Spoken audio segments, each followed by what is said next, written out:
आदाब, नमस्कार। आप देख रहे हैं प्रोग्राम हिंदी पाठशाला और मैं हूं आपके साथ इंशा नबी। जिस तरह से आप जानते हैं कि हर कौम, हर नस्ल और हर राष्ट्र की अपनी एक खास भाषा होती है और यही भाषा उस कौम, उस नस्ल और उस राष्ट्र की खास पहचान होती है, असल पहचान होती है। महात्मा गांधी यानी बाबाए कौम ने भी इस ताल्लुक से क्या कुछ खूब कहा है कि राष्ट्रीय भाषा के बिना गूंगा है। इससे हमें खूब अंदाजा हो सकता है कि राष्ट्रीय जबान कितनी ज्यादा अहमियत रखती है।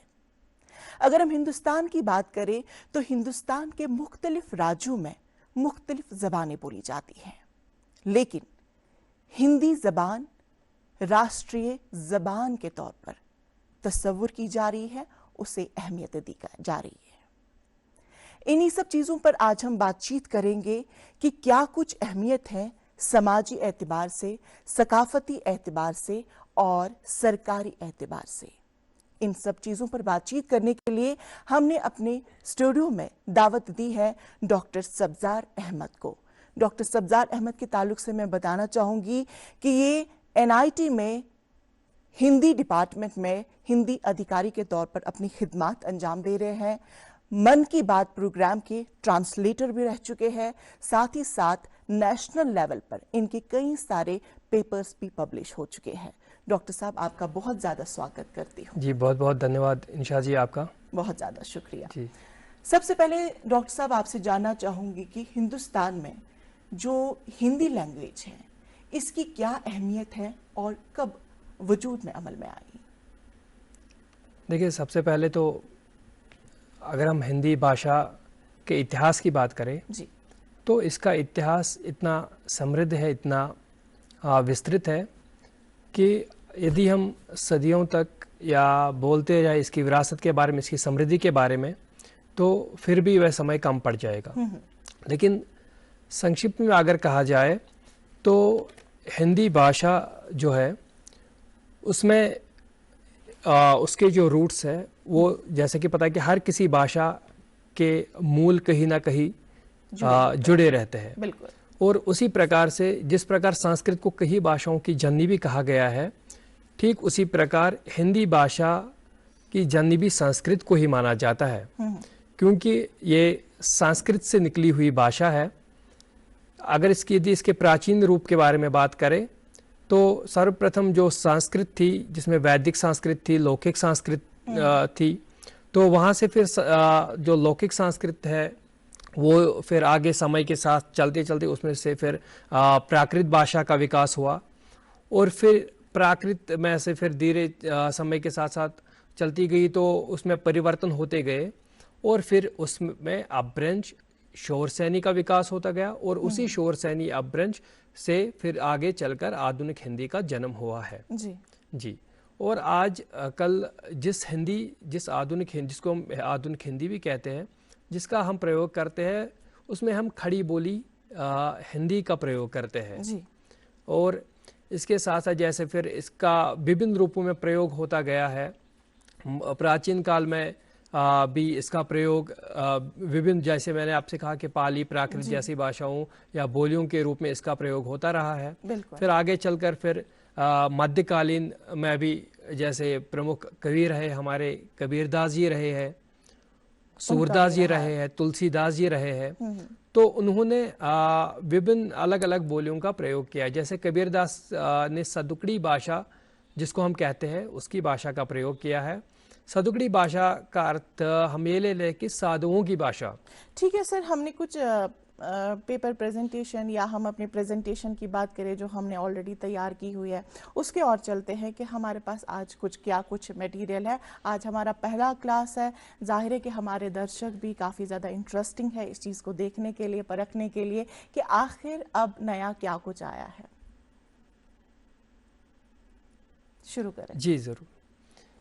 देखिए, जैसे यहाँ पे मैं आपको बता दूं कि सबसे पहले मैंने बताया संस्कृत भाषा जो थी ये ईसा पूर्व से चलती आ रही है जी।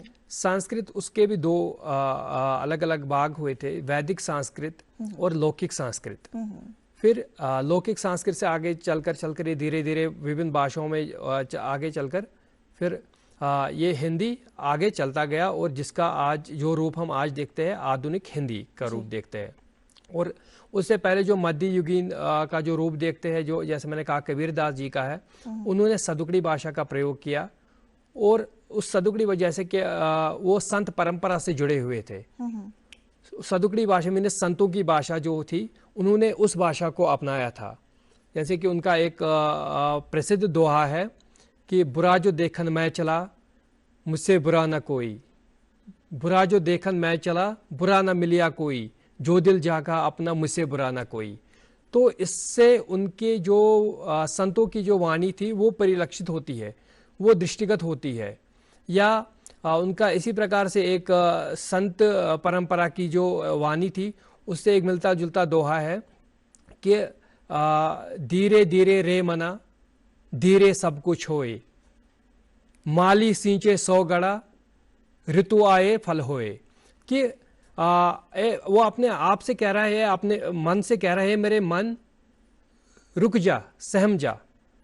सब कुछ यहाँ पे इस संसार में जो भी कार्य होता है वो पेशेंस से होता है। पहले जो आधुनिक हिंदी खड़ी बोली, उसके बाद हिंदी भाषा का परिचय कैसा हुआ। तो सबसे पहले जैसा कि हम सभी जानते हैं कि आज जो हिंदी भाषा है उसको राजभाषा का दर्जा, यदि भारत की हम संपूर्ण भारत की बात करें तो 1949 को ही 14 सितंबर को इसका राजभाषा का दर्जा दिया गया था। और कश्मीर, हमारी कश्मीर वादी में जिसको कि अहिंदी क्षेत्र कहा जाता है, नॉन हिंदी स्पीकिंग एरिया कहा जाता है, यहाँ पे भी 2020 में उर्दू के साथ साथ अभी हिंदी को भी राजभाषा के रूप में स्वीकार किया गया। तो उस हिसाब से यदि हमें राजभाषा के बारे में विस्तार से जानना होगा तो उससे मैं चाहूँगा कि उससे पहले हम हिंदी भाषा के का परिचय देना मैं अपने दर्शकों को जरूर देना चाहूँगा। जैसे कि भारत जो हमारी हिंदी भाषा है वो भारत की जो मुख्य भाषा है, प्रमुख भाषा है, उनमें से एक भाषा के रूप में उभर कर सामने आई है। यद्यपि ये सबसे प्राचीन भाषा जो है, और इसमें जैसा कि हर किसी भाषा में, हर किसी भाषा का लिखने का एक स्टाइल होता है, एक शैली होती है उसकी, और उसी शैली को हम लिपि के नाम से जानते हैं। हिंदी में उसको लिपि बोलते हैं हम। जैसे कि इंग्लिश जो हम लिखते हैं उसको हम रोमन लिपि में लिखते हैं। और जिस लिपि में, जिस स्टाइल में, जिस शैली में हम हिंदी लिखते हैं उसको देवनागरी लिपि कहते हैं। लिपि मीन्स स्क्रिप्ट। थोड़ा सा हम अगर हम सरल भाषा में देखें तो लिपि स्क्रिप्ट को कहते हैं। देवनागरी या देवों से ली हुई, मतलब एक विशाल, या उसको हम रिच या समृद्ध लिपि, इसको देवनागरी में लिखा जाता है। और ये दाएं से बाएं की ओर लिखा जाता है हिंदी, जैसा कि उर्दू के जैसे उर्दू जैसे। सर मेरी आपसे एक रिक्वेस्ट है कि अगर हम थ्रू प्रेजेंटेशन इसको थोड़ा बहुत समझने की कोशिश करेंगे कि किस तरह से आप जिस तरह से बता रहे हैं कि देवनागरी से लिया गया है या लिपिक स्टाइल इसका किस तरह से डिफरेंस है अल्फ़ाबेट्स में, थोड़ा सा हम प्रेजेंटेशन के थ्रू इसको देख सकते हैं जी। इसको देवनागरी लिपि में लिखा जाता है, और देवनागरी एक समृद्ध लिपि है। इसकी अपनी विशेषताएं हैं। मुख्य रूप से अगर हम देखा जाए तो देवनागरी को हम दाएं से बाएं की ओर लिखते जाते हैं, इंग्लिश की तरह जी। उर्दू बाएं से दाएं की ओर लिखी जाती है, लेकिन जो हमारी देवनागरी लिपि है इसको हम दाएं से बाएं की ओर लिखते हैं। और उसमें जो हिंदी है उसमें स्टार्ट हम करते हैं वॉवेल से जी। जिनको हम हिंदी में स्वर कहते हैं। और इसमें 11 स्वर, फिर अनुस्वार लेके विसर्ग, कुल मिला के 13। इसकी एक व्यवस्थित रूप से क्रमबद्ध किया गया है जी। इंग्लिश की तरह नहीं कि ए से ज़ेड तक चलते गए।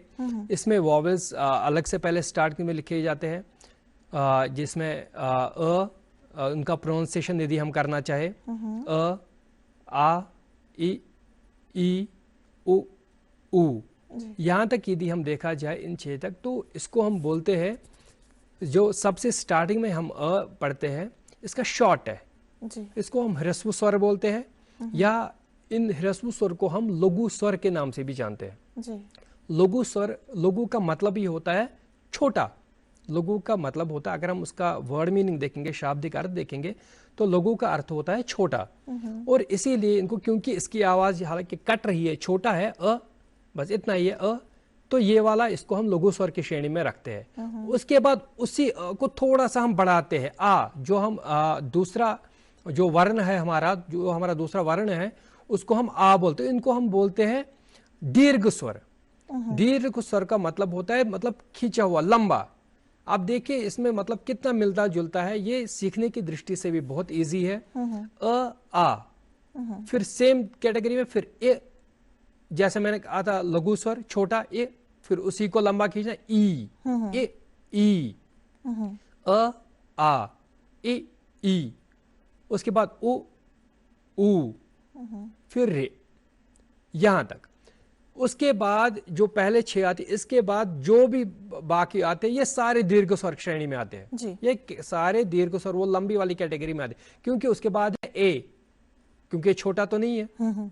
फिर आई, ओ, आओ, अंग, आहा, तो ये फिर सारे दीर्घ स्वर में आते हैं। तो कुल मिला के ये हिंदी में, ये अगर हम विसर्ग और अनुस्वार को मिला लें तो 13 स्वर हमारे बनते हैं।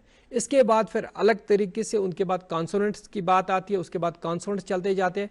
लेकिन हिंदी पढ़ना और हिंदी सीखने के जो भी जिज्ञासु है, जो भी इच्छुक लोग हैं, उनको उसके लिए सबसे पहले स्वरों का जानना बहुत जरूरी है, बहुत जरूरी है।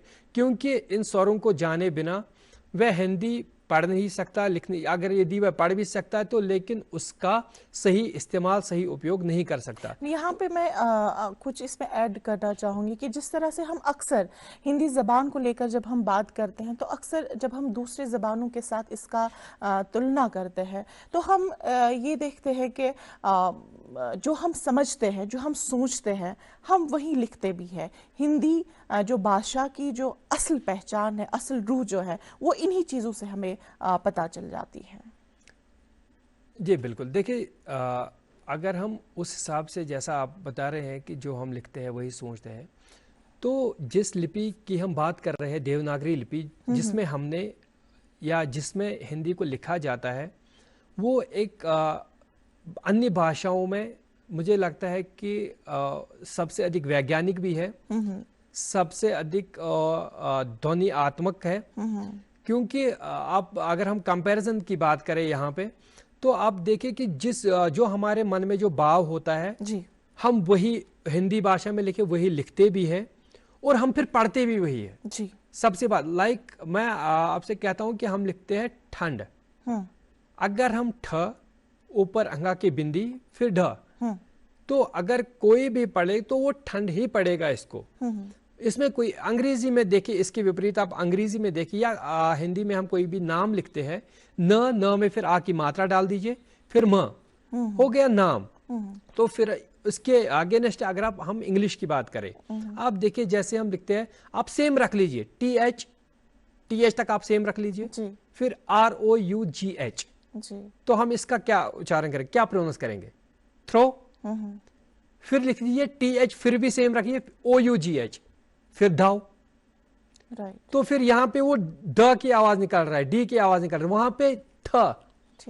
तो ऐसा नहीं है हिंदी में, ऐसा बिल्कुल नहीं। हिंदी में हर एक ध्वनि के लिए, हर एक फोनेटिक किसके लिए, हर एक मतलब साउंड के लिए एक अलग से एक अपना अक्षर है, ठीक है, एक अलग से अपना वर्ण है, एक अलग से अपना अक्षर है। थोड़ा सा तो ये उसकी बेनिफिट है। चेंज करें, हम देखें, ये देखिए पहले जी, सबसे पहले अ से हम जहां से हम स्टार्ट करते हैं, इसका प्रोनाउंसिएशन मैं बताना चाहूंगा।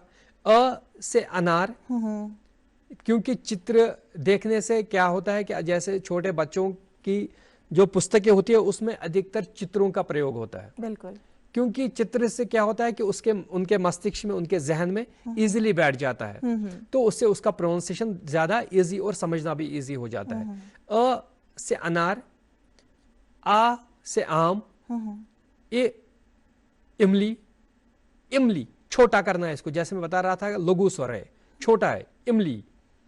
ई फिर इसी को दीर्घ करना है, ईख, उ उल्लू, ऊ ऊन, ऋषि, ए एड़ी।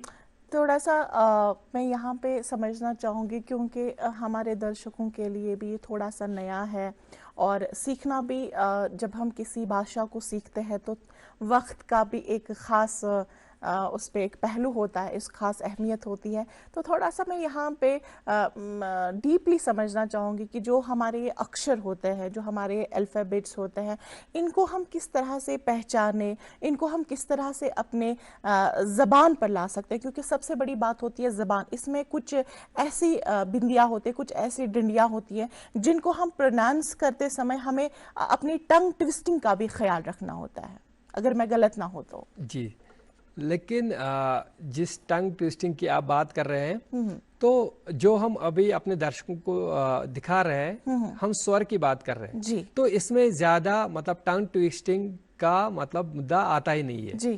ठीक, ये बिल्कुल इजी टू रिमाइंड है। हाँ, इसके बाद जब हम व्यंजनों पर आ जाएंगे, व्यंजनों की बात करेंगे, कॉन्सोनेंट्स की, तो मैंने आपसे जैसे कहा कि देवनागरी लिपि अपने आप में एक वैज्ञानिक है, फोनेटिक है, उसमें बिल्कुल उच्चारण स्थान जो है, मतलब किसी भी चीज को मतलब प्रोनाउंस करने का स्थान है।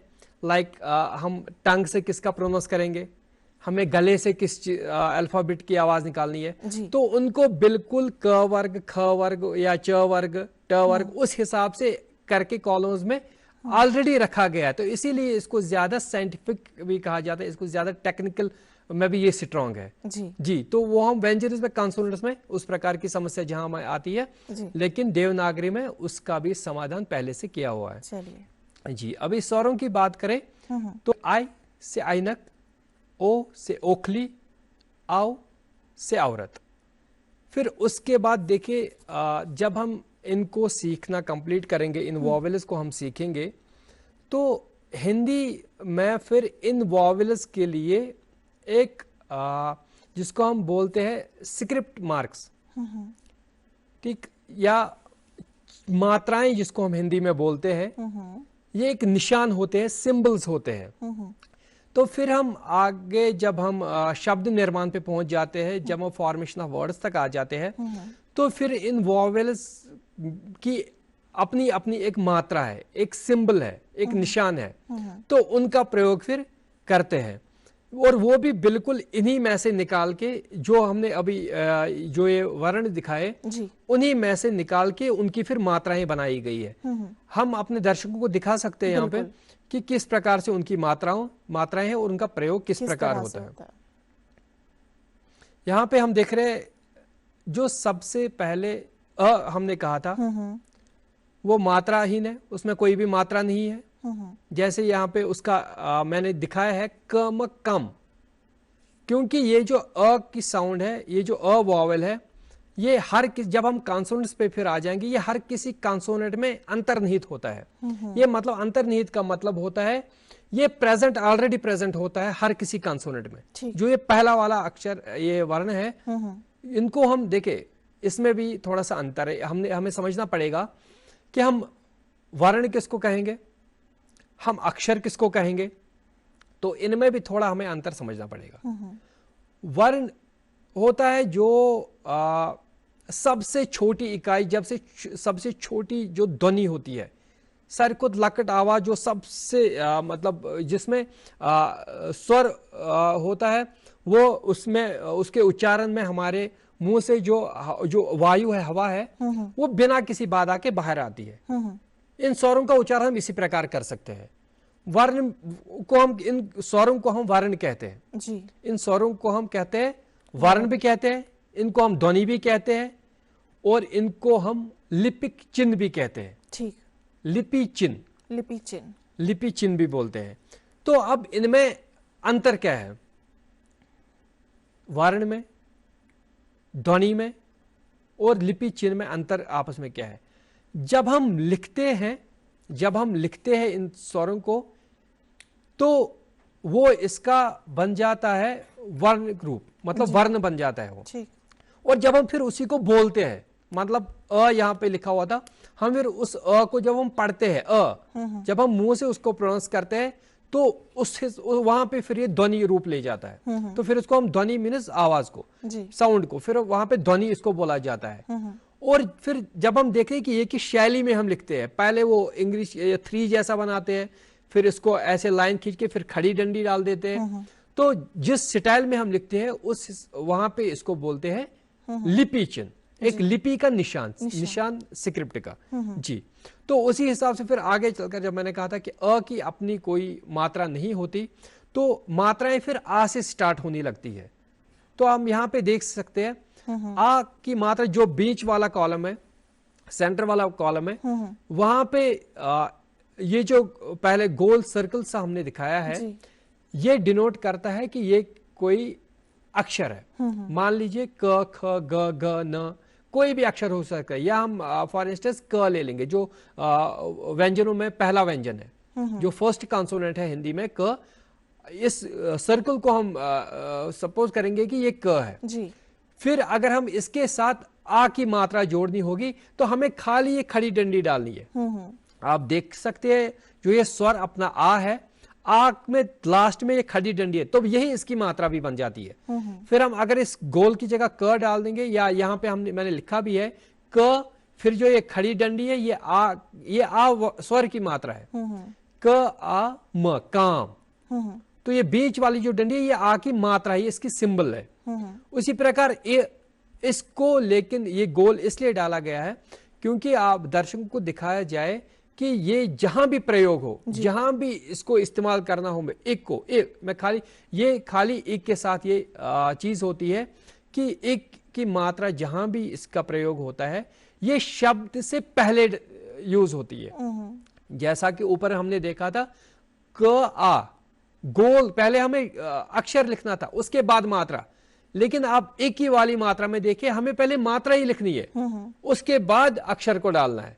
आप देखिए कि किस साइड से रखा हुआ है। सबसे खूबसूरत बात यह है कि जब हम इन अक्षरों को जब हम लिखते हैं तो कई कबार हमें लगता है कि ये सिमिलरिटीज हमें दिखाते हैं, लेकिन जब हम मात्राओं का इस्तेमाल करते हैं तो उस वक्त हमें ये महसूस होता है कि नहीं, अब हम इनका जो नाम है या हम जो साउंड करते हैं बहुत ही डिफरेंट निकलता है एज कम्पेयर टू, जैसे हम उर्दू की बात करें, इंग्लिश की बात करें, उर्दू में भी कुछ ऐसे अल्फाज हैं जिनको हम सिमिलरिटीज़ के साथ लिखते हैं, लेकिन जब हम नुक्तों का इस्तेमाल करते हैं तो आवाज़ जो है, जो साउंड्स होते हैं वो डिफरेंट निकलते हैं।